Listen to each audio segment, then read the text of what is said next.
Okay, class, thank you. We've done the first assignment. That's about prospects and activities. And now you can learn about the context. That's my explanation. Bismillahirrahmanirrahim. Assalamualaikum warahmatullahi wabarakatuh. Good morning, student. Today we are going to discuss about recontext. Yes, after you have learned about past activities and past facts and condition in the previous lesson, now you are ready to learn about recontext. Okay, first of all, let's see what is the purpose of the text. Jadi mari pertama-tama kita kenali dulu apa tujuan dari teks recon. Tujuan dari teks recon adalah to retell experience atau menceritakan kembali pengalaman atau past events ya, atau peristiwa di masa yang lalu. Pada pertemuan yang lalu sudah kita singgung ya, sudah kamu catat juga di buku, ada beberapa peristiwa di masa lalu, contohnya yesterday, kemarin ya, last week, minggu kemarin atau minggu lalu, last year, tahun lalu, 2 days ago, 2 hari yang lalu, 5 months ago, 5 bulan yang lalu, dan lain-lain. Jadi peristiwa yang masa lalu kita ceritakan dalam bentuk teks atau kita utarakan dalam sebuah paragraf, maka ini disebut paragraf atau teks recount. Kemudian untuk language features-nya atau ciri kebahasaannya ada yang pertama the use of past tense. Ada penggunaan bentuk past tense atau bentuk lampau ya. Ini juga sudah kita pelajari tentunya pada pertemuan lalu. Kita hanya mengingatkan. Contohnya adalah to tell past facts or condition. Nah, ini untuk memberitahukan fakta-fakta di masa lalu atau kondisi kita di masa yang lalu. Nah, ini kalau untuk contohnya, misalnya kita ingin menceritakan bahwa kemarin kondisi kita bahagia, fakta kita merasa bahagia. Jadi kita bisa mengatakan tidak boleh langsung ya I happy, tidak bisa, tapi kita harus memberikan keterangan bahwa ini adalah bentuk lampau dengan menggunakan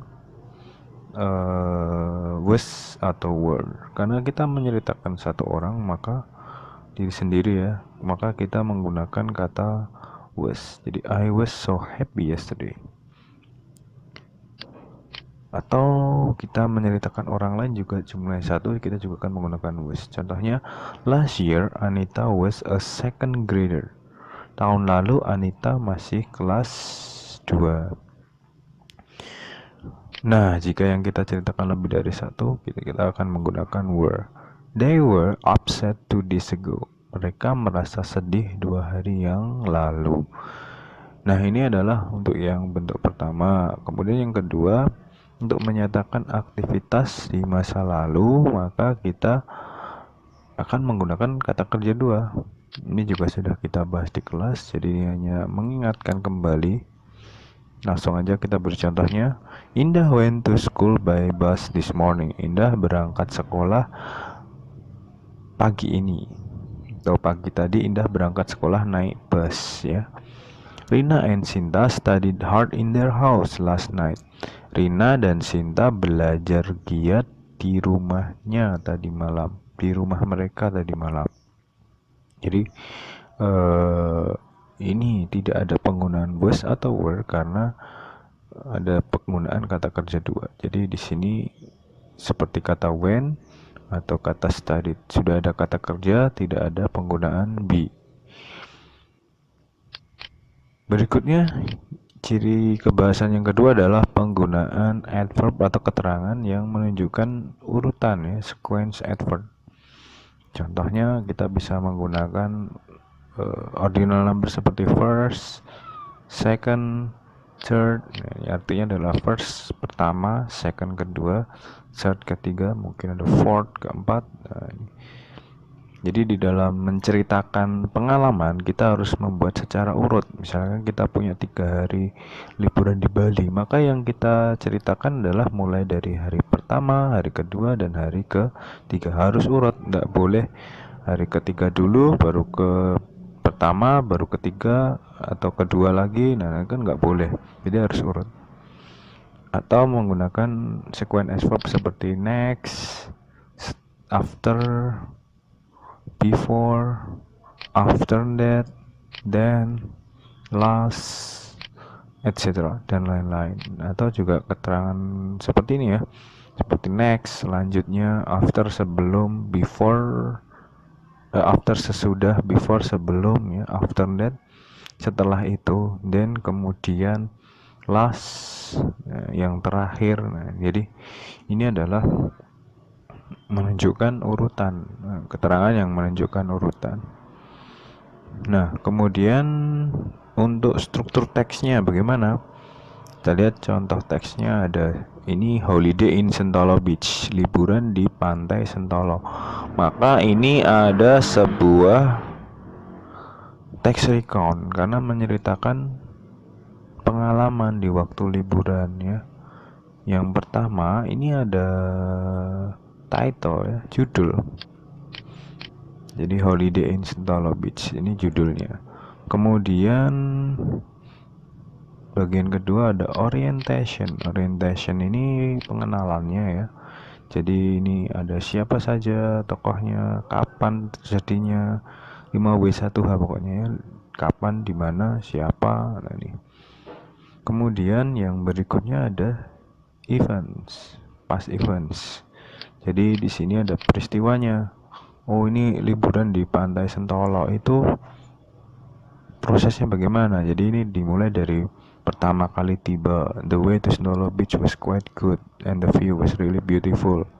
Oh ternyata ini selama perjalanannya ya, diceritakan jalannya bagus dan pemandangannya indah.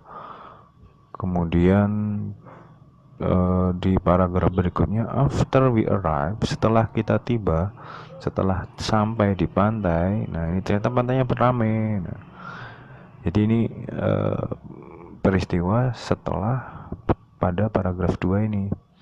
Begitu pula nanti paragraf 3 pasti peristiwa setelah ada ya, di paragraf 2. Jadi ini peristiwa yang urut dari mulai perjalanan sampai dan mungkin ini mau pulang ya. We got up so early in the morning that we could enjoy sunrise. Then my lovely daughter played with the wet sand and took the picture of her. Oh ternyata di sini menceritakan bangun pagi dan melihat matahari terbit. Nah di sini menunjukkan juga peristiwa setelah peristiwa pada paragraf 2. Karena di sini diberitahu kan bahwa ini stay overnight, jadi menginap, kemudian di sini bangun pagi, jadi urut, tidak acak ya. Kemudian paragraf terakhir biasanya diisi oleh reorientation. Reorientation ini merupakan kesimpulannya ya, menceritakan kembali apa yang dia rasakan di waktu liburan yang sudah diceritakan pada paragraf 1. Nah ini ya, ini adalah bentuk struktur teks recount. Jadi dari apa yang sudah dijelaskan Pak Guru tadi, apabila ada yang kurang jelas maka bisa ditanyakan. Dan kalau sudah tidak ada pertanyaan, nanti silahkan melanjutkan mengerjakan soal yang akan diberikan oleh Pak Guru di dalam link yang sudah di-share di grup WA. Oke, saya rasa untuk hari ini cukup sekian. Now it's time for exercise. Jadi sekarang ini kamu siap-siap untuk latihan dan tetap di rumah, jaga kesehatan dan happy learning. Akhirul kalam, wassalamualaikum warahmatullahi wabarakatuh.